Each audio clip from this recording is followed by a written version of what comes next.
How's it going, guys? Me, the Domo Taku, here today to talk about the next episode of Izetta, The Last Witch, episode 3 review, technically. So, this episode, or this video in general, I was not planning on doing whatsoever, really. I was like, okay, Izetta episode 1 to 2, it's a cool series, I might consider continuing it, I might consider not, whatevs, right? Episode 3 comes out, and oh my goodness, this series was freaking awesome. This episode was pretty awesome.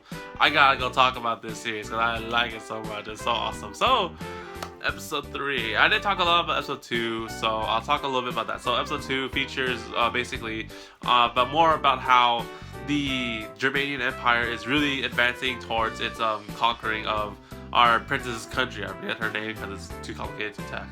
And in the meantime, you also have Izetta on the side who's helping out the princess and really trying to offer her help towards the princess and saving her country and fighting off the other enemies and whatnot.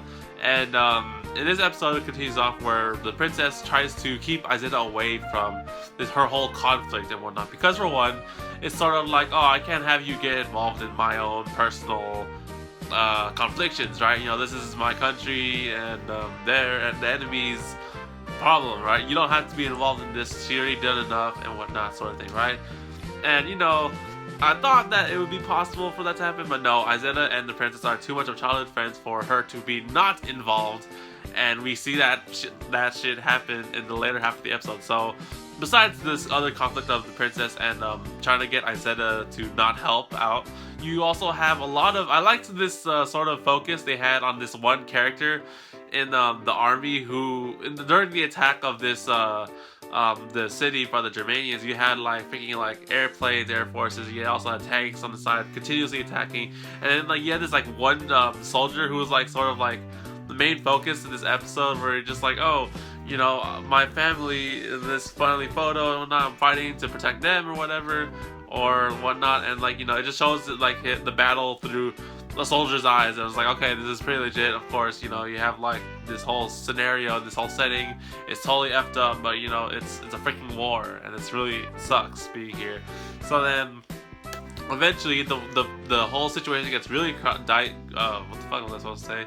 The whole situation gets really dire, and of course they keep sending in freaking airplanes and air forces and tanks and whatnot. They're just outmatched. They're just buying time for civilians in the next city to evacuate and whatnot, and they all knew that.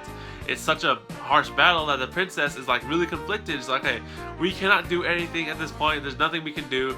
All they're buying time for us, so we will accept that. You know, we will come back later and hopefully, you know, get revenge, or not get revenge, but hopefully fight back.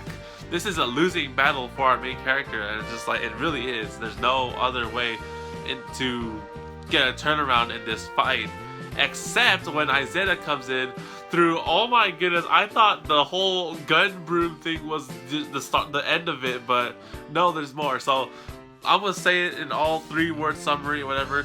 The fight between Izetta and the whole army was awesome. They got destroyed, seriously. One of the big questions I also had in the series before was okay, how do you have a witch with magical, witchcrafty and whatnot, and a gun broom versus a whole entire army? Is we saw a little bit of that in the episode 1 and 2, where you have Izetta fly the broom, the gun broom, and you also have her manipulating elements and natural sort of stuff the snow and the mountains and ice and whatnot. So I was okay, there's a limited possibility to her power, so she can probably do a lot of stuff, right? And I was wondering how she could be able to do that to fight against this whole army. Well, in this freaking battle, she gets a bunch of spears or lances or whatever, and she rides on them as a broom, and then takes out all the freaking airplanes. I was just what is this? You see it? You just really do that? She's freaking riding up on this spear and whatnot it's nothing, and all these other spears are just destroying these planes and whatnot. I was dang. That's that's effective and pretty scary if you were fighting against a freaking magically controlled spear. It's not even shooting at you, it just goes through your plane and bang, you're done. I was dude, that's so OP. And eventually she takes out all the planes. She starts going to the ground where she's gonna deal with tanks and infantry and whatnot. and like freaking tank shots try to fire at her, right? But she uses all the swords to block and whatnot. She like asks the soldiers for like a bunch of old style weapons like swords, knives, and all that stuff, right? She's not using a gun, she's freaking using all these things in witchcraft. And it's so awesome, freaking deflecting tank shots, lifting tanks up on the ground and flipping them over. And then eventually she uses her gun as a thing, and it's like, dang, Izetta, dude, she is like the most powerful witch, and she's so sick of a character. Like, imagine if you had one of this person in a war. I think you could stand a great chance against this. Well, that's just the beginning, so who knows. But yes, overall, the fight with Izetta and the whole enemy thing, that was freaking awesome. I liked that so much, and I was like, wow, this is so satisfying. Yes, they're fighting back, and you know, they're making a comeback. This is it, right? Izetta is the last hope for sort of the princess and her empire to sort of turn back this whole fighting and whatnot, right?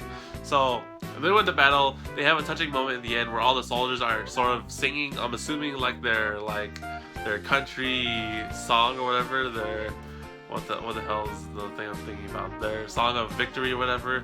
They have a touching victory in the end, and they're just like, oh, this girl is the second generation of the White Witch, who is supposedly some sort of folklore story of a witch who protected the country before.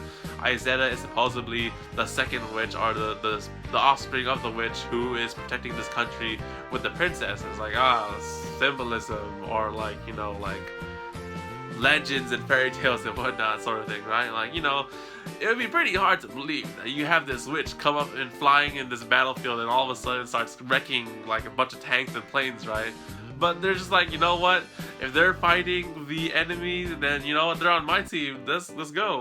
Forget about witchcraft and sorcery and whatnot. So, actually, that's only the soldiers. I have a feeling that Izetta's gonna be really unpopular with like townsfolk and like other people, because they're like scared of witchcraft. Like, oh my gosh, the witch, like evil or whatever, right? But no, Izetta's awesome. I really like her character in this anime.